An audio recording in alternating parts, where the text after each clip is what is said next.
Hello everyone, welcome back to this channel. In this video, I will show you the easy and clear steps on how to disable compatible keyboard shortcuts in Google Sheet on computer. So how to disable compatible keyboard shortcuts in Google Sheet on computer?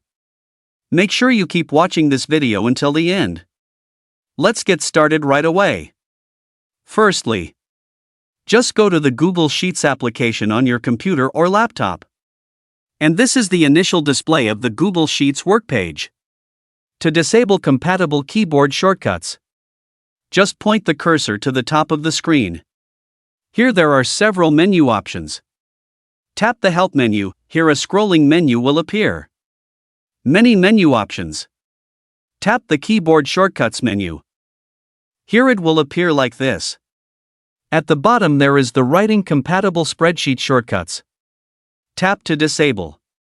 The function of disabling compatible keyboard shortcuts in Google Sheet helps avoid conflicts with other shortcuts or user preferences. So that's it, tutorial how to disable compatible keyboard shortcuts in Google Sheet on computer. Thank you for watching. I hope this video is useful. See you in the next video.